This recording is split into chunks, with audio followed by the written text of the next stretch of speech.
Okay, what is today's date? Today is The 30th of the September. 30th of September. And who are we speaking to today? We're speaking to Millie Brown. Hello, Millie. How are you? Fine. I'm a neighbor and a guitarist, a vocalist, Ah, reading right hand and left hand on piano. really? Yeah, all at the same time. Okay, so tell us a little about yourself. Where are you from, Millie? Originally, I was born in New York. In New York. Yes, And how long did you spend in New York? 22 years. Okay, and when did you begin playing music? I started to play when I was 25. 25. And what was your first musical experience? Did you sing? Did you play an I instrument? have been a singer all my life, and at one time I had a sad experience living in New Jersey, newly married, and having a solo for a Gilbert and Sullivan show. And a young pianist promised that she would work with me that evening, practice.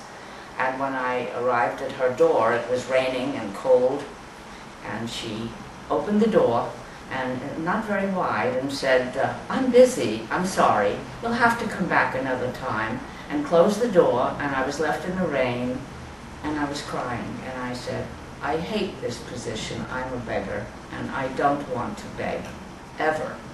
And so I came home, and my husband was very understanding, and he saw what was going on, and he said, "Your solution is to play an instrument so that you don't have to beg for an accompanist." And that was the beginning of a very serious love affair with an instrument other than my voice.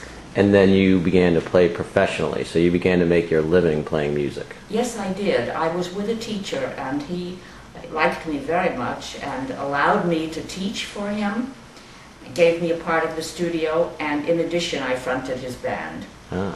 So tell us about some of your musical highlights professionally. What are some of your... Well, I started as a folk singer at Rutgers University in the lounge, Okay. making $15 for the half hour.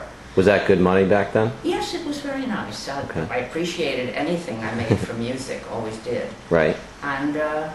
And after working the lounge, we left this small town of New Brunswick, New Jersey, and went to California. But at that time, I had already studied for 8 years with my teacher, and he gave me a great deal of confidence. Okay. And so in Los Angeles, I was looking for lessons. Instead, I found a studio that needed a teacher. I didn't think of myself as a teacher, but I did. I started teaching, and lo and behold, 40 students accumulated in the whole Catholic school next door. All their teachers came in to learn a particular song, which was Dominica Nica Nica. At that time it was very popular, and so I would give lessons to 2 at a time because it was cheaper. Ah. And 2 nuns came in each time for a half hour to learn the song Dominica Nica Nica. And you taught them how to sing it or how to play it? Both. Sing it and play it. It was a simple song, very repetitive, but they loved it. So what is your favorite type of music and why? I think it applies to my voice. I have a show business kind of voice. It was very, very loud when I was young. And so I did show tunes in it very effectively, and it didn't stress my voice. Okay, we don't want to put you on the spot, but can you give us an impromptu example of your show business voice? Well, it was compared at one time to an Ethel Merman type. Is that right? Bark. Can you? I never needed a mic. Can you give us a couple bars of something that would be an example of that? I don't have that voice anymore. Oh, I'm sure you do. Well, Do you want to try, or do you want to wait until you play? I think you can wait to hear We what can I wait? do currently. Okay. Yes. It's So fine. what does music mean to you? Why do you love music so much? All right. I think I learn orally. I never knew this about myself, but I sense that I get the most learning in life from hearing. And I have a sensitive and acute musical sense. I very seldom make a mistake in notes. Very occasionally I do, but most times I can sing true. Mm-hmm. And that has never been a difficulty for me. So can you describe the feeling that you get when you're playing a song that you enjoy and singing? I feel alive and happy, happy with myself. I feel all's right with the world when I perform, even for myself. I've got a good day coming, and I feel it's right. Okay. So what is it you're going to play for us today? There's a song, this is from a revival of Showboat that by luck I encountered, and it's a simple thing, and what I wanted to do, since I recently had a sickness and it gave me the feeling that I might not have all the time in the world. I've always wanted to play left-hand piano as well as right-hand, and do the solo line for guitar. And so this is a song I was able to start to do that, and it made me very, very happy because it means I'm moving along. You don't look sick. I'm not sick. Good. I feel You don't look sick at all. Yeah. Okay, and then tell me again the name of the song? The name of the song is Nobody Else But Me. Okay. It's from the revival of Showboat, and it's written in a natural key of C. And it's just a little delightful thing, gay and yet quite meaningful. I like it. Okay. Chording is sophisticated, even though it was written in 1946. Oh. So this is from the revival of Showboat. Showboat came out in the 30s. So this would be what you would describe as a show tune? It's a show tune, yes. Okay. A minor show tune because it was written as an afterthought, but I think quite good. And then I would like to do two other numbers, quickly telling you. One is a standard.